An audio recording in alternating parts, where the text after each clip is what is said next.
Hello student. तो भाई student पूछ रहे हैं कि सर 11th क्लास शुरू हो गई है, तो फिजिक्स भी पढ़ना शुरू कर दिया बच्चों ने। अब बच्चे पूछ रहे हैं कि सर सिलेबस में क्या है और क्या नहीं है, क्या डिलीट हो चुका है। पिछले 2-3 साल में सिलेबस बहुत बार चेंज हुआ है बिकॉज ऑफ कोरोना और अदर थिंग। तो इस समय रिसेंट सिलेबस क्या है, हमें क्या पढ़ना है क्या नहीं पढ़ना है। तो भाई एक बात जान लो, जो लोग कंपटीशन की तैयारी कर रहे हैं, जेई की कर रहे हैं, नीट की कर रहे हैं, उनको तो भाई सब कुछ पढ़ना है। लेकिन अगर आपको स्कूल के हिसाब से देखना है स्कूल में सिलेबस में क्या क्या होगा, तो वो हम आज की वीडियो में डिस्कस करने वाले हैं। तो चलिए शुरू करते हैं आज की वीडियो। तो पहला जो हमारा यूनिट है वो है फिजिकल वर्ड एंड मेजरमेंट। तो भाई इसमें बेसिक जो है साइंस के बारे में बताया गया था, क्या क्या डिस्कवरी हुई है, कौन से फोर्स हैं, कौन से लॉ हैं। तो इसको जो है चैप्टर 1 इसका जो है फिजिकल वर्ड वो पूरा डिलीट कर दिया गया है। तो ये आपको नहीं पढ़ना है जो लोग बोर्ड के हिसाब से तैयारी कर रहे हैं। किसी को अगर फिजिक्स की फीलिंग लेनी है तो वो पढ़ सकता है, थोड़ा सा इंटरेस्टिंग है चीजें, इसमें कुछ कुछ चीजें बहुत इंटरेस्टिंग है बीच में, तो वो पढ़ सकता है। अदरवाइज ये रिमूव कर दिया गया है। अब आगे मूव करते हैं। आगे अगर हम मूव करें तो इसी यूनिट का जो दूसरा चैप्टर है वो है unit and measurement. Unit and measurement, तो यहां पे जो है आपकी डिफरेंट सिस्टम ऑफ यूनिट है, जो आप लेंथ को कैसे नापते हैं, मास को कैसे नापते हैं और बाकी चीजें कैसे आप मेजर करते हैं, वो सब यूनिट है। यहाँ पे 7 बेसिक यूनिट होती हैं आपकी, उनके बारे में डिस्कशन है। और ड्राइव यूनिट क्या होती है सब डिस्कशन है यहाँ पे। Length, mass and time, measurement जो है तीनों, एक्चुअली लेंथ भी जो है डिलीटेड है। लेंथ, मास एंड टाइम तीनों का तीनों जो है आपके सिलेबस से डिलीटेड है। तीनों का तीनों, लेंथ भी डिलीटेड है, मास भी और टाइम। इनका जो मेजरमेंट है वो जो है सिलेबस से अब डिलीट हो चुका है, लेकिन कंपटीशन के लिए इंपॉर्टेंट है तो पढ़ना जरूरी है। उसके अलावा एक्यूरेसी एंड प्रिसिशन में डिफरेंस क्या होता है वो एक था, तो वो अब हट चुका है सिलेबस से। और इसकी मेजरिंग इंस्ट्रूमेंट वो हट चुके हैं। सिग्निफिकेंट फिगर का रोल क्या होता है वो सब हट चुका है। कितने फिगर आपके सिग्निफिकेंट होते हैं नंबर में, तो वो हट चुका है, तो ये आपको नहीं पढ़ना है। डायमेंशन एनालिसिस जो है वो एज इट इज सिलेबस में है। इसमें हम डिफरेंट फिजिकल क्वांटिटी की डायमेंशन के बारे में पढ़ेंगे कि कौन कौन सी फिजिकल क्वांटिटी की क्या क्या डायमेंशंस होती हैं। तो डायमेंशन ऑफ फिजिकल क्वांटिटी और डायमेंशन एनालिसिस और उसकी जो एप्लीकेशन है कि आप फॉर्मूला कैसे ड्राइव करोगे, वो सब आपके सिलेबस में अभी भी बना हुआ है। आगे मूव करते हैं। तीसरा चैप्टर जो है जो यूनिट 2 काइनेमेटिक्स से है, तो काइनेमेटिक्स में क्या क्या डिलीट हुआ है देख लेते हैं। तो जो motion in straight line chapter है, इसमें फ्रेम ऑफ रेफरेंस के बारे में बात की गई है, मोशन इन स्ट्रेट लाइन के बारे में बात की गई। आप लोगों ने इक्वेशन पढ़ी होंगी 9th क्लास में, v equal to u plus a t, s equal to u t plus half a t square, वो सब इक्वेशंस हैं। वेलोसिटी, स्पीड, उसके बारे में बात की गई है यहाँ पे। पोजीशन, टाइम, ग्राफ, ग्राफ की फॉर्म में समझाई गई ये चीजें, वो सब हमें पढ़ना है। स्पीड, वेलोसिटी क्या होती है, डिफरेंशिएशन और इंटीग्रेशन का थोड़ा बेसिक आइडिया आपको होना जरूरी है, तो वो आपको पता होना चाहिए यहाँ पे। उसके अलावा जो है यहाँ पे यूनिफॉर्म नॉन यूनिफॉर्म मोशन में क्या डिफरेंस होता है वो हमें पढ़ना है। लेकिन average speed and average velocity ये दोनों सिलेबस से हट चुकी हैं। एवरेज स्पीड और एवरेज वेलोसिटी ये दोनों जो है सिलेबस से इस समय रिमूव करी जा चुकी हैं इस साल के लिए, तो ये आपको नहीं पढ़ना है। उसके बाद इंस्टेंटेनियस स्पीड है, यूनिफॉर्म एक्सेलरेटेड मोशन क्या होता है, वेलोसिटी, टाइम, पोजीशन, ग्राफ क्या होते हैं। बहुत ही इंटरेस्टिंग ग्राफ है, स्पेशली जो लोग कंपटीशन की तैयारी कर रहे हैं उनके लिए बहुत ही इंपॉर्टेंट है। तो ये ग्राफ आपको पढ़ने हैं सारे। यूनिफॉर्मली एक्सेलरेटेड मोशन, ये सब आपको देखना है। अब आते हैं मोशन इन अ प्लेन। जो पिछला वाला चैप्टर था आपने देखा हो क्या था, motion in a straight line, यानी 1 डायमेंशन में आप मूव कर रहे हैं। लेकिन जब प्लेन में आप मूव करते हैं किसी, तो क्या होता है, तो ये हमारे सिलेबस में यहाँ पे क्या क्या है ये हमें देखना है। ठीक है, तो जब प्लेन में मूव करते हैं मतलब प्रोजेक्टाइल मोशन आपने फेंका, मान लो कोई पत्थर आपने फेंका तो वो पहले ऊपर जाएगा फिर नीचे आएगा, तो वो सब यहाँ पे आपको पढ़ना होता है। तो इसमें स्केलर और वेक्टर के बारे में बात की गई है। आप लोगों ने स्केलर और वेक्टर का डिफरेंस पढ़ा होगा, कौन सी क्वांटिटी स्केलर होती है, कौन सी वेक्टर होती है। यहाँ पे और डिटेल में वेक्टर का डिस्कशन किया गया है। वेक्टर को हम कैसे मल्टीप्लाई करेंगे, कैसे ऐड करेंगे, कैसे माइनस करेंगे, वो सब यहाँ पे डिस्कशन किया गया है। तो हमें स्केलर और वेक्टर क्वांटिटी पढ़नी है, पोजीशन, डिस्प्लेसमेंट वेक्टर ये सब पढ़ना है हमें। जनरल वेक्टर क्या होते हैं, उनके नोटेशन, कैसे वेक्टर को हम रिप्रेजेंट करते हैं। वेक्टर इक्वलिटी मतलब बराबर कब होते हैं दो वेक्टर, कैसे हम बोलेंगे कि बराबर हैं, उनकी मल्टीप्लाई कैसे होगी रियल नंबर से, उनको ऐड कैसे करेंगे, उनको सबट्रैक्ट कैसे करेंगे, ये सब हमें पढ़ना है।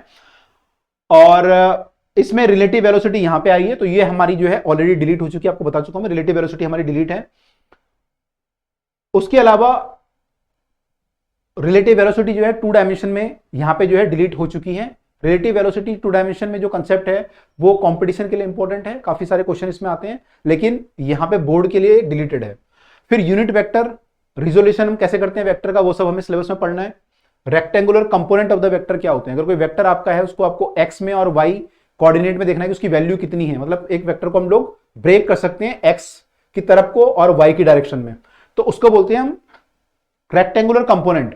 तो वो हमें यहां पे डिस्कस करना है। स्केलर और वेक्टर प्रोडक्ट कैसे होता है वो सब हमें देखना है। वेक्टर का वेक्टर से जब मल्टीप्लाई करते हैं, दो तरह के प्रोडक्ट होते हैं, एक स्केलर एक वेक्टर, तो वो यहां पे डिस्कशन होगा। फिर है मोशन इन अ प्लेन, जो अभी आपसे डिस्कस कर रहा था मैं कि प्रोजेक्टाइल मोशन आएगा, uniform velocity and uniform accelerated projectile motion, ये सब हमें डिस्कस करना है। और यूनिफॉर्म सर्कुलर मोशन हमें डिस्कस करना है, ठीक है। तो ये आपका जो है चैप्टर नंबर 4 हुआ। आगे मूव करते हैं, चैप्टर नंबर जो लॉज ऑफ मोशन है चैप्टर नंबर 5 है आपका, और चैप्टर नंबर 5 जो है पूरे का पूरा सिलेबस में है। और भाई ये बहुत ही अच्छा चैप्टर है, इसको पढ़ के ना फीलिंग आ जाती है फिजिक्स की। तो उसमें क्या क्या है देखो सिलेबस में, स्पेशली जो लोग जेई की तैयारी करेंगे, नीट की तैयारी करेंगे, उनको फीलिंग आ जाएगी बिल्कुल फिजिक्स में।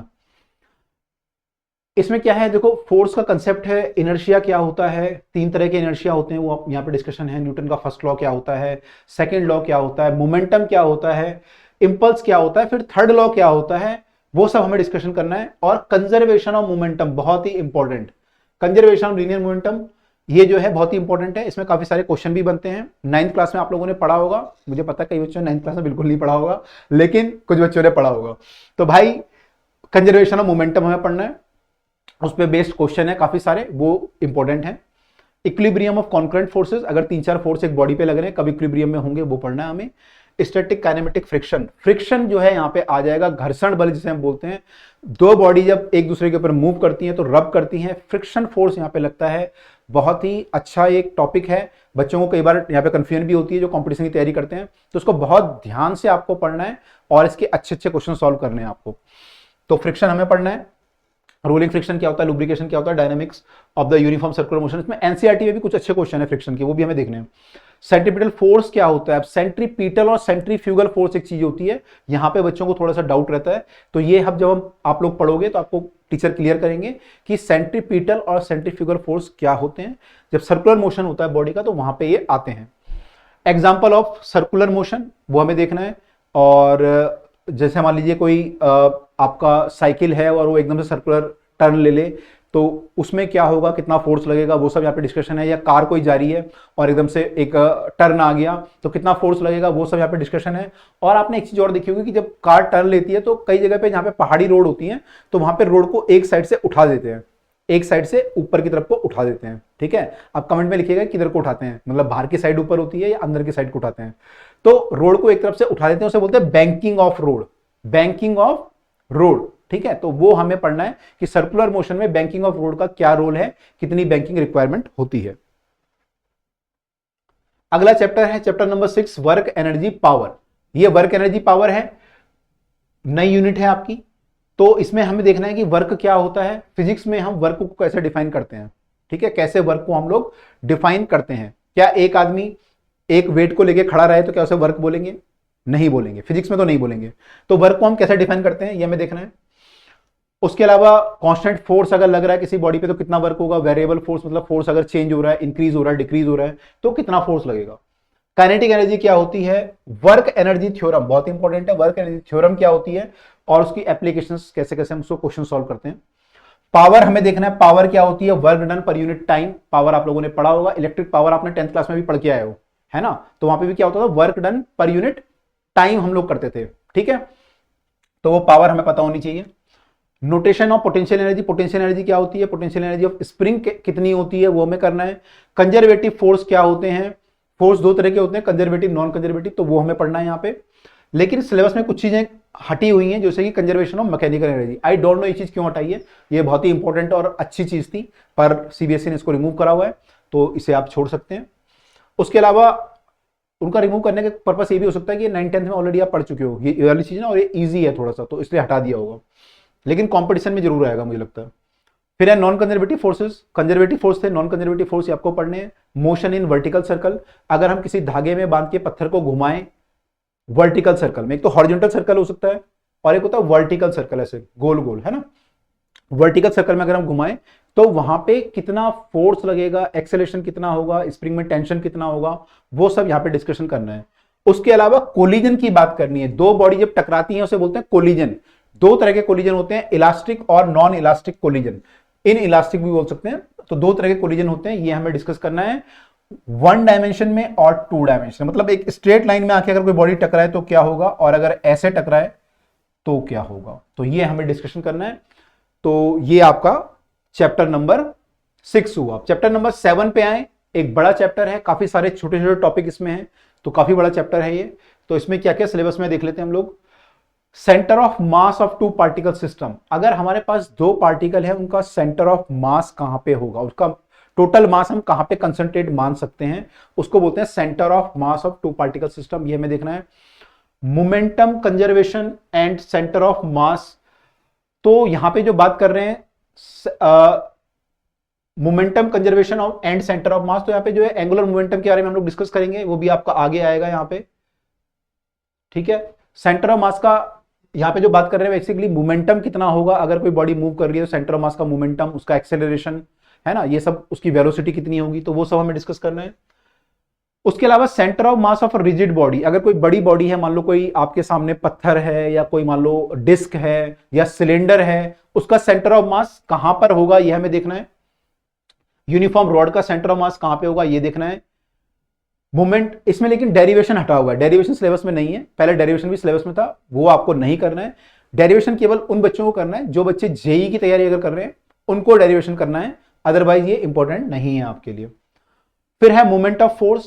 फोर्स का मोमेंट जो होता है वो क्या होता है, टॉर्क क्या होता है, एंगुलर मोमेंटम, एक होता है लीनियर मोमेंटम, एक होता है एंगुलर मोमेंटम। तो इस चैप्टर में एंगुलर मोमेंटम पढ़ना है। Law of conservation of angular momentum, जैसे वहां पे law of conservation of linear momentum था न्यूटन लॉ वाले चैप्टर में, यहां पे एंगुलर मोमेंटम है, वो हमें देखना है, ठीक है।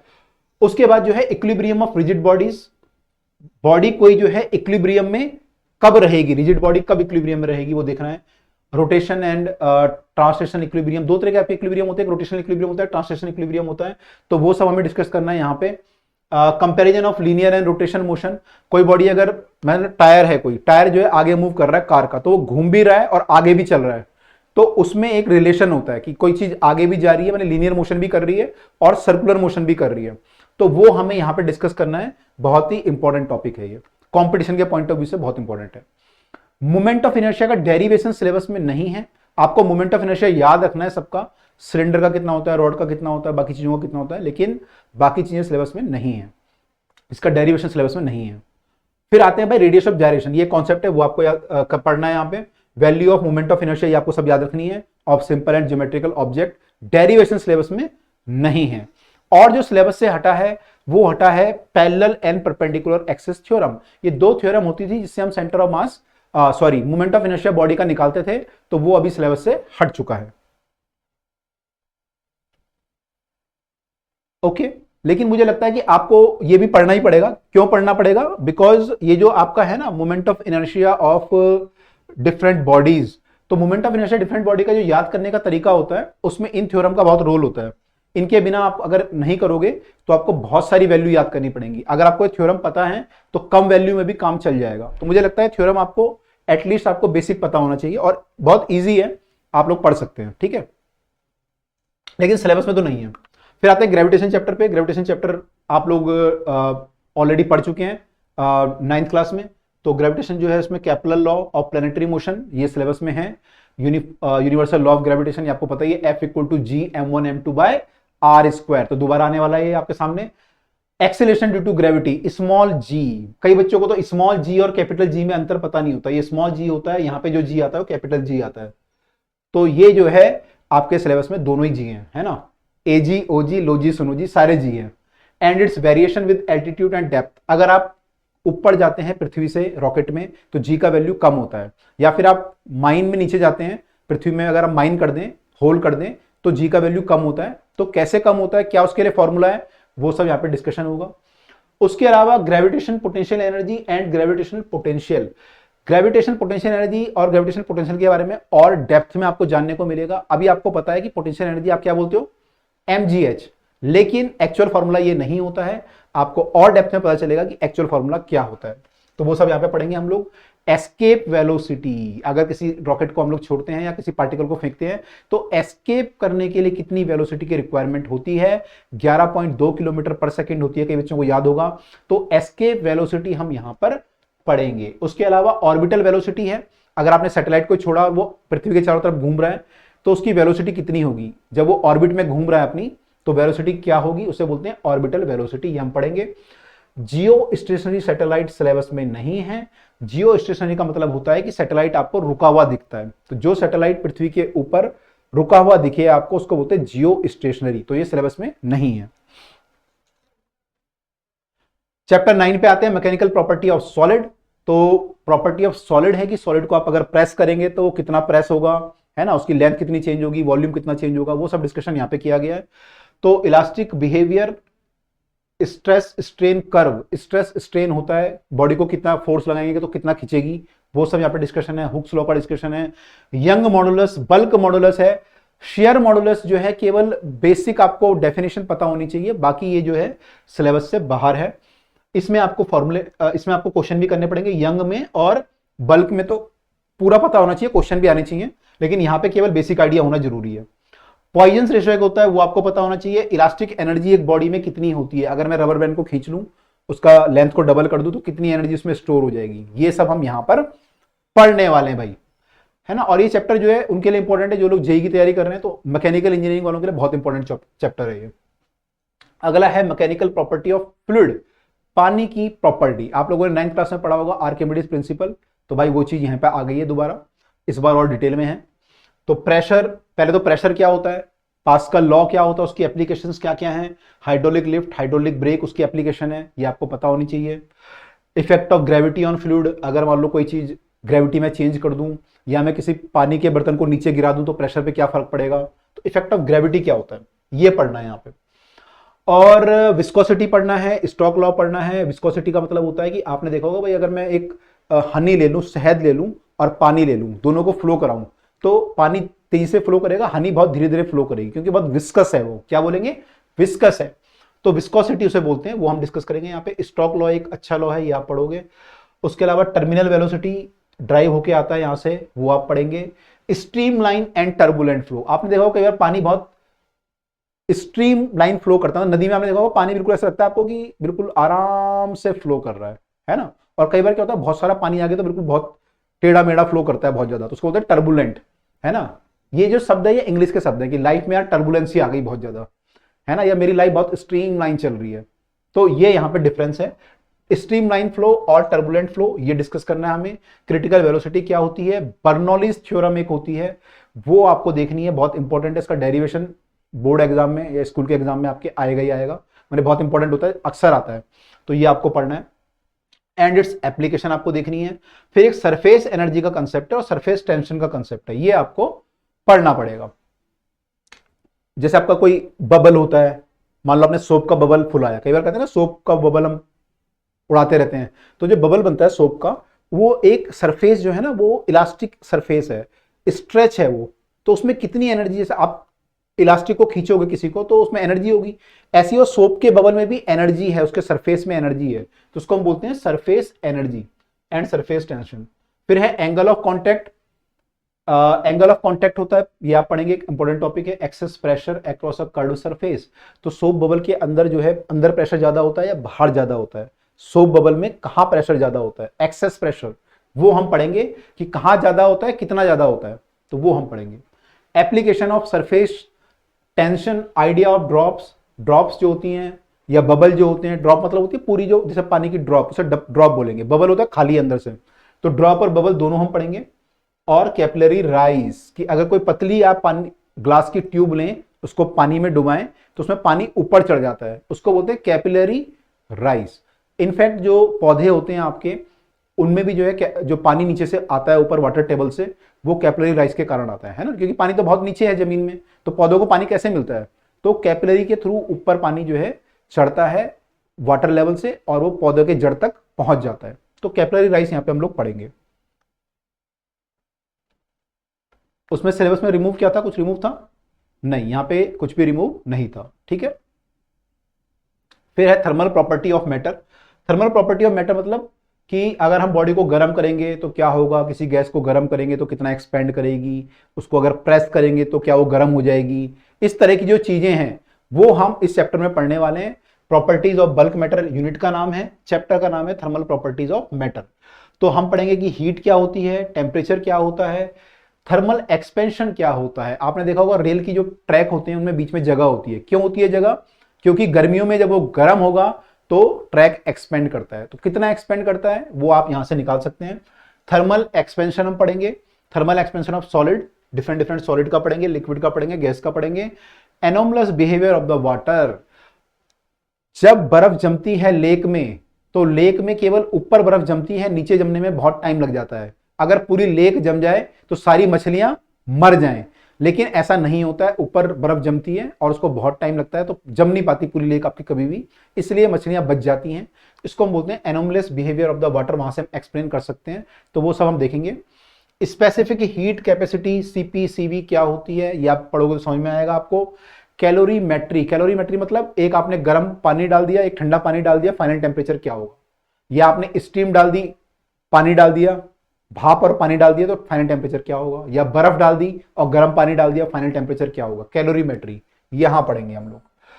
फिर चेंज ऑफ स्टेट, आपकी जो स्टेट चेंज होंगी लिक्विड से, मान लो गैस बन रहा है या आपने बर्फ गलाई तो सॉलिड से लिक्विड बन रहा है, तो वो सब हम पढ़ेंगे। यहाँ पे कितना आपको जो है हीट देनी पड़ती है उसको बोलते हैं लेटेंट हीट, वो सब हम पढ़ेंगे यहाँ पर। हीट ट्रांसफर, हीट जब ट्रांसफर होती है तो तीन तरीके से होती है, कंडक्शन, कन्वेक्शन, रेडिएशन। कंडक्शन मतलब अगर मान लो कोई कॉपर की रॉड है, आपने यहां से गर्म करी तो हीट यहां तक पहुंच जाती है, कॉपर की रॉड में खुद ही गर्म हो जाती है पूरी रॉड, तो उसको बोलते हैं कंडक्शन। ठीक है। कन्वेक्शन का मतलब होता है जैसे पानी आपने गर्म किया तो पानी में क्या होता है कि पानी में उसके बुलबुले ऊपर की तरफ आते हैं, उसके बबल क्या होते हैं, गर्म होकर पानी ऊपर की तरफ आता रहता है तो घूमता रहता है पानी ऐसे, तो पूरा पानी गर्म हो जाता है, उसको बोलते हैं कन्वेक्शन। और तीसरा होता है रेडिएशन, जैसे मान लो सूरज से यहां तक जो गर्मी आ रही है तो वहां पे कोई भाई रॉड तो लगी नहीं हुई कि कॉपर की रॉड लगी हुई है, गर्मी वहां से यहां पे आ रही है, तो ना तो वहां पे कोई रॉड है ना वहां पे कोई एयर है कि एयर मान लो एयर में जो है गर्म होकर यहां तक आ रही है, क्योंकि बीच में तो वैक्यूम है पूरा। तो सोलर जो रेडिएशन है वो जो है इलेक्ट्रोमैग्नेटिक वेव की फॉर्म में आप तक गर्मी पहुंचाते हैं, तो उसको हम बोलते हैं रेडिएशन। तो तीन तरह से गर्मी आ सकती है, कंडक्शन, कन्वेक्शन, रेडिएशन, तो वो सब हम यहां पे पढ़ने वाले हैं, conduction, convection and radiation.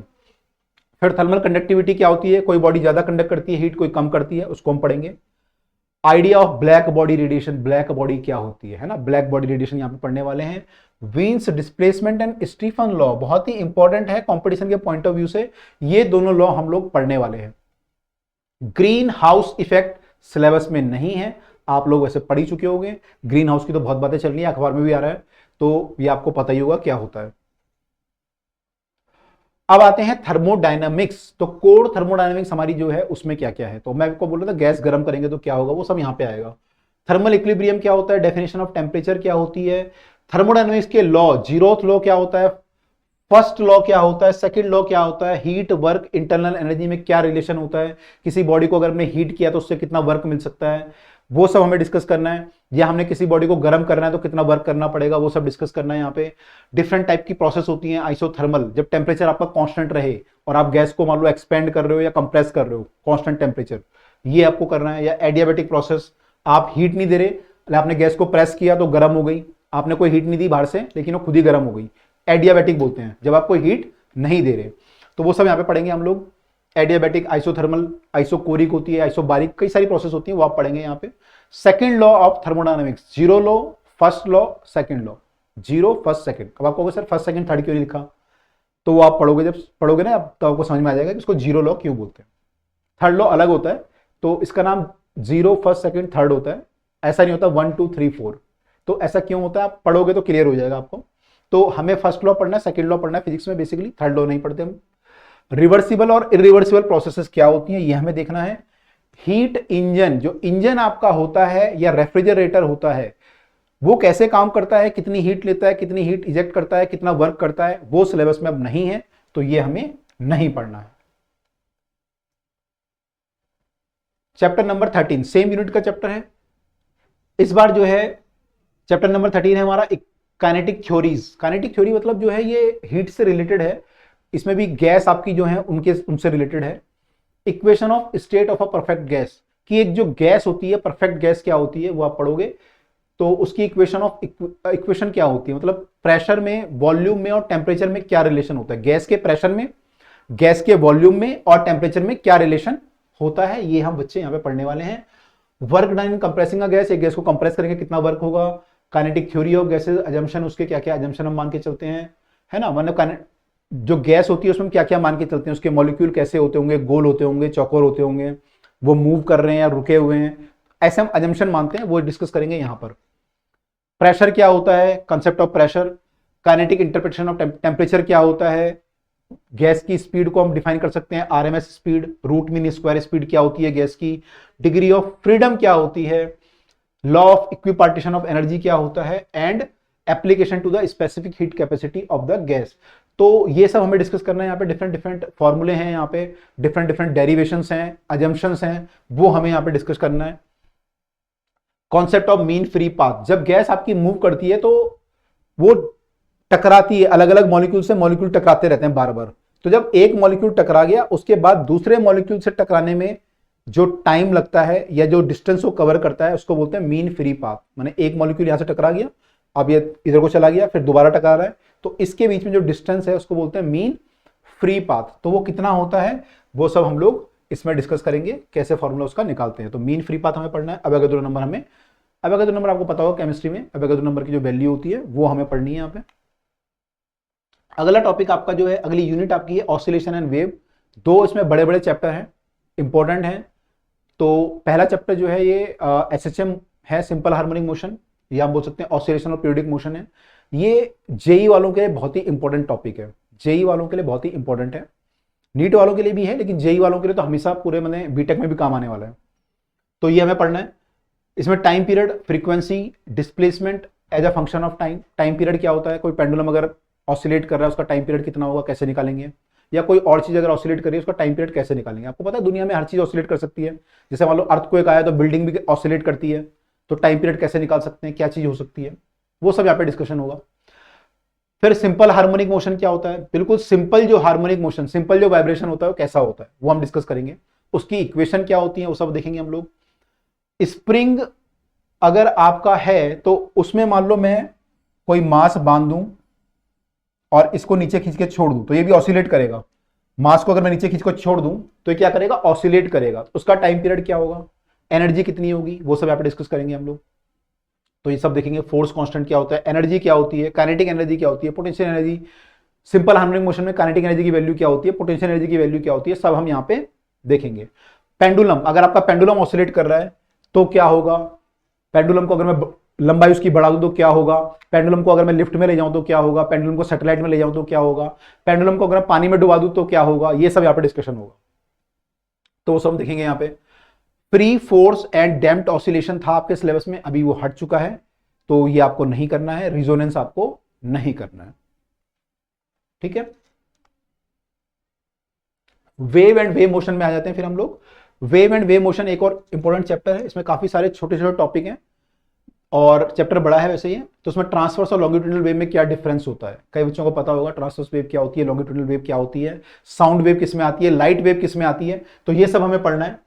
Speed of travelling wave, speed कैसे निकालोगे वो हमें देखना है। Displacement relation for a progressive wave, progressive wave क्या होती है, उसमें क्या रिलेशन होता है स्पीड में, वो सब हमें देखना है। Principle of superposition of wave, अगर एक जगह पे दो वेव एक साथ आ जाए तो क्या होगा, उसे बोलते हैं सुपरपोजिशन ऑफ वेव, तो ये चीज हमें यहां पे पढ़नी है। रिफ्लेक्शन ऑफ वेव, अगर वेव जो है टकरा के दीवार से वापस आए तो उसकी प्रॉपर्टी क्या चेंज हो जाएगी, उसकी वेलोसिटी क्या होगी, उसकी एनर्जी क्या होगी, तो वो सब हम यहां पे डिस्कस करेंगे। Standing wave in the string and organ pipe, organ pipe मतलब एक खाली अगर पाइप है, इसमें अगर आप होता है ना फूंक मारते हैं तो आवाज आती है, तो उसको बोलते हैं स्टैंडिंग वेव, तो वो हमें देखना है यहाँ पे। स्ट्रिंग में स्टैंडिंग वेव हो सकती है, आप देखोगे स्टैंडिंग वेव जो होती है स्ट्रिंग में, आपने देखा होगा स्ट्रिंग जब आप मान लो धागा ऐसे बांध दिया आपने और इस धागे को प्लग करके छोड़ दिया तो ये कैसे बन जाता है, ऐसे कुछ सेव कर लेता है ना, ऐसे ऐसे बन जाता है, आपको ऐसे दिखता है वाइब्रेट करते हुए, तो इसको बोलते हैं स्टैंडिंग वेव। ठीक है, आप डिटेल में पढ़ोगे स्टैंडिंग वेव, तो ये वाली वेव हमें पढ़नी है। एक होता है वेव जो आपकी चल रही है, एक होता है जो एक ही जगह पे घूम रही है, उसको बोलते हैं स्टैंडिंग वेव, तो वो हमें पढ़ना है यहाँ पे। तो ऑर्गन पाइप में और स्ट्रिंग में दोनों में पढ़ना है। और डिफरेंट उसके मोड होते हैं, मतलब ये एक लूप में भी वाइब्रेट कर सकता है, ये 2 लूप भी बना सकता है, 3 लूप भी बना सकता है। तो कब बनाएगा 2 लूप, कब 3 लूप बनाएगा, वो बोलते हैं फंडामेंटल मोड, कौन सा मोड होगा इसका। और हमें बीट्स पढ़ना है कि 2 वेव अगर आती है तो उसमें आपस में, जब मैंने बोला 2 वेव एक साथ आ गई तो आपको क्या सुनाई देगा, आपको कितनी वैल्यू सुनाई देगी, कितनी एनर्जी मिलेगी, वो होता है बीट्स में, वो हमें पढ़ना है। डॉपलर इफेक्ट अभी सिलेबस में नहीं है, बहुत ही इंपॉर्टेंट चीज है ये कंपटीशन के पॉइंट ऑफ व्यू से। मान लो कोई ट्रेन आपके पास आ रही है तो आपको उसकी विसल की फ्रीक्वेंसी ज्यादा सुनाई देती है, और अगर ट्रेन दूर जा रही है तो फ्रीक्वेंसी कम सुनाई देती है, उसको बोलते हैं डॉपलर इफेक्ट ऑफ साउंड। तो वो अभी सिलेबस से हट चुका है, बहुत ही इंपॉर्टेंट। तो ये आपका लास्ट चैप्टर था, यहाँ पे आपका सिलेबस खत्म हो चुका है।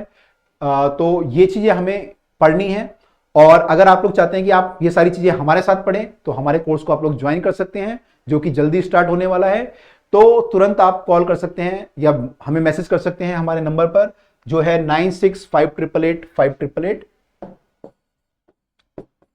और आपको अगर कोई भी प्रॉब्लम आ रही है सिलेबस से रिलेटेड तो आप कमेंट में भी अपनी बात रख सकते हो, ठीक है। तो ये बैच शुरू हो रहा है, इसकी फीस बहुत ही अफोर्डेबल है, पूरे साल के लिए 3 से 4 हजार रुपए है। इसमें आप जेई भी पढ़ सकते हैं, नीट भी पढ़ सकते हैं, बोर्ड का भी पढ़ सकते हैं, ठीक है। तो अगर आपको पढ़ना है तो भाई तुरंत हमें मैसेज करें। तो हम मिलते हैं आपसे किसी और दिन एक और अच्छी वीडियो के साथ, एक और अच्छी इंफॉर्मेशन के साथ। चलिए, see you, bye and best of luck.